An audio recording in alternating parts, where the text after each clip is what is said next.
자, 오늘 5분만 읽는 설교 쉬운 두 번째. 요한복음 11장 17절에서 44절 본문을 택했습니다. 제목은 부활신앙을 가진 사람입니다. 부활신앙을 가진 사람. 자, 본문의 말씀, 베다니에서 나사로가 무덤에 있은 지 사흘이 된 사건입니다. 그러니까 죽어서 무덤에, 동굴 무덤에 가둔 지가 벌써 4일이 됐다는 거예요. 그때 주님께서는 나사로가 다시 살아날 것을 예언하게 됩니다.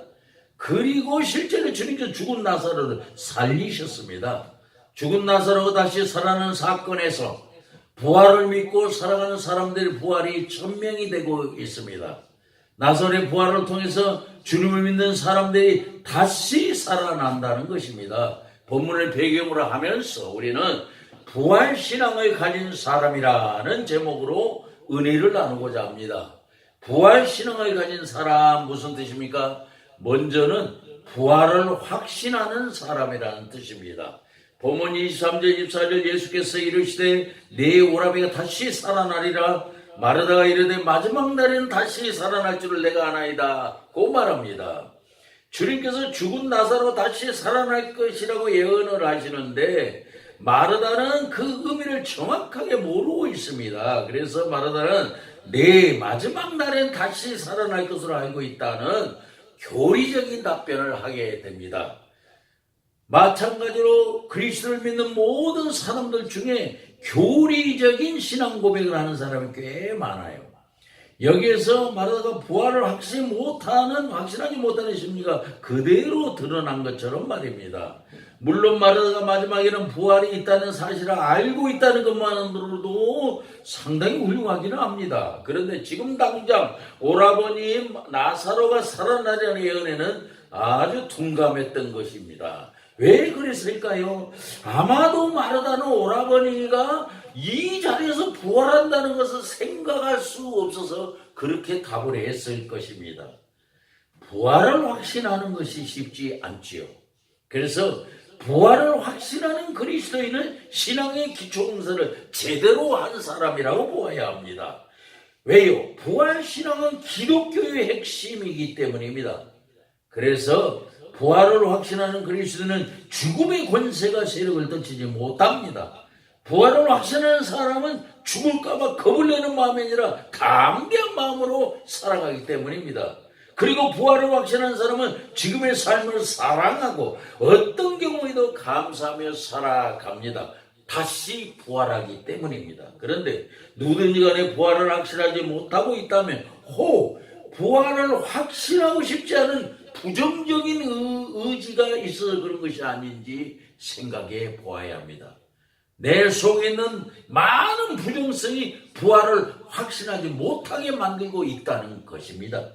그 다음으로 부활신앙을 가진 사람 무슨 뜻입니까? 부활이 믿어지는 사람이라는 뜻입니다. 부활신앙을 가진 사람은 부활이 믿어져서 부활신앙을 갖는 것입니다. 본문 25절 26절 예수께서 이르시되 나는 부활이요 생명이니 나를 믿는 자는 죽어도 살겠고 무릇 살아서 나를 믿는 자는 영원히 죽지 아니하느니 이것을 내가 믿느냐고 물으셨습니다. 이때 마르다는 주는 그리스도의 세상이신 하나님의 아들이신 줄을 내가 믿나이다 하고 답을 했습니다. 하나님의 아들이 말씀하시는데 그대로 된 것을 믿습니다 하는 고백이지요. 다행히 마르다는 주님을 믿으면 부활한다는 부활신앙을 고백한 것입니다. 그런데 이 과정에서 우리는 마르다가 처음부터 부활신앙을 가진 것이 아니라 주님의 도우심으로 부활신앙을 고백하는 수준에까지 도달한 것입니다. 이는 주님께서 부활신앙을 온전히 믿지 못하는 마르다를 책망하지 않으시고 확신하는 수준에서 다시 믿는 수준에 도달하도록 도와주신 결과입니다. 이것은 무엇입니까? 부활을 믿는 믿음은 우리 인간의 의지로 되는 것이 아니라 성령이 도와주셔야 함을 의미합니다. 인간의 이성으로, 인간의 의지로 아무리 믿으려고 해도 안 된다는 것입니다. 그러고 보면 누가 뭐라 해도 부활은 기독교 신앙의 핵심입니다. 우리에게 병들었는가 건강한가 그리고 잘 사는가 못 사는가가 그렇게 중요한 것이 아닙니다. 부활이 믿어지는 건가 안 믿어지는 건가가 가장 중요한 것입니다. 다른 것은 모두 믿어지면서 죽은 다음에 우리가 부활할 것이 믿어지지 않으면 핵심에 빠진 신앙이기 때문입니다. 그래서 부활이 믿어지는 사람은 진정한 신앙인이라고 할 수 있습니다. 여러분은 부활을 믿으십니까? 이 부활의 신앙은 인간의 의지로 믿어지는 것이 아니고 억지로 믿으려 한다고 해도 되지 않고 오직 성령의 능력으로만 믿어지는 것이기 때문입니다. 마지막으로 부활신앙을 가진 사람은 무슨 뜻입니까? 부활을 소망하고 살아가는 사람이라는 뜻입니다. 부활신앙을 가진 사람은 오늘도 내일도 부활을 소망하면서 살아가고 있다는 것입니다. 본문 43절 44절 이 말씀을 하시고 큰 소리로 나사로야 나오라 부르시니 죽은 자가 수족을 배로 동인 채로 나오는데 그 얼굴은 수건에 쌓였더라. 예수께서 이르시되 풀어놓아 다니게 하라 하시니라고 말합니다. 성경에는 죽은 사람이 다시 살아난 사건이 모두 7건이 기록이 되어 있습니다. 구약 성경에 2건, 신약 성경에 5건입니다. 그 중에서도 주님께서 직접 살리신 것은 3건인데요. 해당장 야이로에 따라 살리신 것, 마가복음 5장에 나오지요. 또 누가복음 7장에는 나인성 과부의 아들을 살려주신 것, 오늘 나사로를 살리고 싶은 이 3건입니다. 죽은 사람이 다시 살아나는 것처럼 대단한 일은 없지요. 근데 주님께서 이렇게 살리셨고, 이게 살리신 것도 베드로도 사람을 살린 것이 기록이 되어 있어요. 그 당시에 사람을 살렸다고 하는 이것을 가짜로 했다 하면은 큰 일이 벌어졌을 것입니다. 성경은 진실한 이게 다 기록이 되어 있어요.